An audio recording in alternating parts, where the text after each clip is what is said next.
మన సంఘస్థులు ఎప్పుడు మేము మీటింగ్ పెట్టినా మేము ఉన్నామని చెప్పేసి మాకు మద్దతుగా నిలబడి ఈ గడ్డ మీద ఈ మీటింగ్లకు సక్సెస్ చేశారు ఎన్నో సందర్భాల్లో. ఈ మీటింగ్ కూడా చాలా నిశ్శబ్దంగా లాస్ట్ వరకు కూడా మీ అందరూ కోఆపరేషన్ చేసి ఈ సభను జయప్రదం చేస్తారని మీ అందరికీ జయభీములు తెలియజేస్తున్నాను.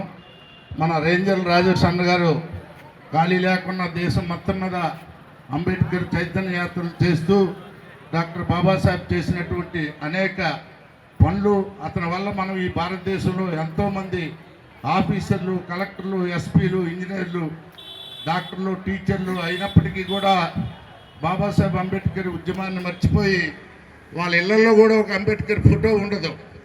వర్ధంతి జయంతి రోజు కూడా వచ్చి ఒక దండ కూడా వేయరు. మరి అది ఏదో అంటారు మన పెద్దలు, గట్టు దాటిన తర్వాత తెప్ప తిరగేసినట్టుగా. అలాంటి సందర్భంలోనే కూడా మనం ఎన్నో సందర్భాల్లో ఇక్కడ మాట్లాడుకోవలసినటువంటి పరిస్థితి జరిగింది. ఇవాళ 69వ వర్ధంతి సందర్భంగా ఆయన మన కోసం ఆయన బిడ్డల్ని, భార్యని కూడా పట్టించుకోకుండా అలా అనేక బాధలకు కారణం అయినప్పటికీ కూడా ఈ దేశంలో నా ప్రజలు ఎన్నో అవస్థలు, బాధలు పడుతున్నారు.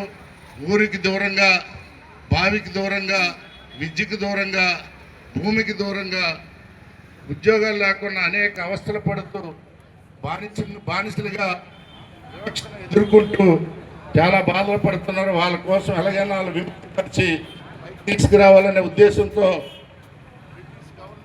కూడా మాట్లాడి రౌండ్ సమావేశం 1930 నవంబర్ 12వ తారీఖు జరిగినప్పుడు కూడా ఆ సమావేశంలో కూడా మన బాధలు, గాథలు ప్రపంచానికి తెలియజేసి మనకి కమ్యూనల్ అవార్డును సాధించారు, ఓటు హక్కును సాధించారు. ఎందుకంటే ఓటు పూర్వం ధనవంతులకి కూడా ధనవంతులకి కూడా లేదు. అప్పుడు అంతా పైన గవర్నమెంట్కి ట్యాక్స్ కట్టిన వాళ్ళు, జమీందారులు, 100 ఎకరాల భూములు ఉన్నటువంటి వాళ్ళకే ఓటు ఉండేది. మిగతా ఏ కులస్తులకి కూడా ఫార్వర్డ్ కాస్ట్ కానీ, బ్యాక్వర్డ్ కాస్ట్ కానీ, ఎస్సీ ఎస్టీలకు కూడా ఓటు హక్కు లేనటువంటి రోజుల్లో బ్రిటిష్ గవర్నమెంట్తో ఓటు హక్కు ఉండాలని ఒక కాన్సెప్ట్తో మనిషికి ఒక ఓటుకు ఒక విలువ అనేది, సమానత్వం మనకి ఓటు దగ్గర తీసుకొచ్చినటువంటి మహనీయుడైన. ఇవాళ ఓటు ఉండబట్టే మన గ్రామాల్లోకి ఎమ్మెల్యేలు, ఎంపీలు, సర్పంచులు, కౌన్సిలర్లు, వార్డు మెంబర్లు కూడా మన ఇళ్ళకి వస్తున్నారంటే మనకి డాక్టర్ బాబాసాహెబ్ అంబేద్కర్ గారు ఓటు ఇవ్వడం వల్లే వాళ్ళు మన గుమ్మాలు తొక్కుతున్నారు, మన పిల్లలు ఎత్తుకుంటున్నారు, మీ కష్టసుఖాలు తోస్తామని చెప్తున్నారు. పదవులు వచ్చిన తర్వాత పట్టించుకోవట్లేదు. మనకి డాక్టర్ బాబాసాహెబ్ అంబేద్కర్ గారు రాజ్యాంగంలో ఎన్నో హక్కులు మనకు కల్పించారు. అవన్నీ కాలరాస్తూ అవి పట్టించుకోకుండా వాళ్ళ సొంత రాజకీయాల కోసం ఇవాళ గవర్నమెంట్లు పాటుపడుతున్నటువంటి పరిస్థితులు మనందరూ చూస్తున్నాం. ఇవాళ డిగ్రీలు, పిహెచ్డీలు చేసిన పిల్లలకు కూడా ఉద్యోగాలు లేకుండా ఎక్కడో పట్టణాల్లో, నగరాల్లో 10,000కి, 5,000కి, 15,000కి కూలీలుగా పనిచేసి బ్రతుకుతున్నటువంటి పరిస్థితిని కూడా మనం చూస్తున్నాం. ఎందుకంటే బ్లాక్ లాగ్ పోస్టులకు ఒక 4-5 కోట్లే ఉన్నాయి ఉద్యోగాలు. ఆ పిల్లలకి ఇస్తే ఇంటికి ఒక ఉద్యోగం కూడా వస్తుంది. అందుకే బాబాసాహెబ్ అంబేద్కర్ గారు భూములు, బ్యాంకులు, పరిశ్రమలు జాతీయం చేయమని స్టార్టింగ్లోనే చెప్పారు. ఈ భూములు జాతీయం చేయకపోతే ఒకరి దగ్గరే 100,000 ఎకరాలు గుత్తాధిపత్యంగా ఉండిపోద్ది, పేదవాళ్ళు ఇంకా పేదవాళ్ళుగా మిగిలిపోతారని ఒక ఉద్దేశంతో అతను మన అందరి కోసం గవర్నమెంట్తో పోరాటం చేశారు. రాజ్యాంగంలో హక్కులు కల్పిస్తున్నప్పటికీ కూడా అవి ఇవాళ మనం బీజేపీ గవర్నమెంటు, మరి వాళ్ళు మనం ఆర్ఎస్ఎస్, బజరంగ దళ్ వాళ్ళు చేస్తున్నటువంటి అనేక కార్యక్రమాలు, వాళ్ళ సొంత కార్యక్రమాలు, వాళ్ళ సొంత ఎజెండా కోసం తెచ్చుకుందామని రాజ్యాంగాన్ని కూడా కాలు రాస్తూ కొన్ని హక్కుల్ని మనకి దక్కలపడకుండా చేస్తున్నారు. మరి రాజకీయాల్లోకి వచ్చినప్పుడు మరి మోడీ గారు మొదట్లో ఇంటికి ఒక ఉద్యోగం అన్నారు, 15,000 బ్యాంకులో వేస్తామన్నారు. నల్ల డబ్బునంతా బయటికి తీసుకొస్తాం, ప్రతి అకౌంట్లోని కూడా డబ్బులు వేస్తామని చెప్పారు. అది అమలు కాలేదు. ఇప్పటి వరకు ఉన్నవన్నీ గవర్నమెంట్ సంస్థలన్నీ ప్రైవేట్ సంస్థలు అయిపోతున్నాయి. మరి చదువుకున్న పిల్లలకి ఉద్యోగాలు ఎక్కడొస్తాయి? కష్టపడి పేదవాళ్ళ పస్తులుండి అప్పులు చేసి ఇల్లు వాకలు అమ్ముకొని పిల్లలు చదివించినప్పటికీ కూడా ఏమి ప్రయోజనం లేకుండా మళ్ళీ పూర్వపు రోజుల్లోనే మనం ముడ్డికి ముంత, చీపురు నోటికి ముంత పెట్టుకుని తిరిగే రోజులు వస్తున్నాయి. ఎందుకంటే బాబాసాహెబ్ అంబేద్కర్ కూడా ఈ భారతదేశంలో ఉన్నటువంటి బహుజనులందరికీ కాన్సెప్ట్ పనిచేశారు. కానీ ఒక్క ఎస్సీలే బాగుపడాలా, ఎస్సీలే బాగుండాలని ఉద్దేశంతో నాకు ఏనాడు చేయలేదు.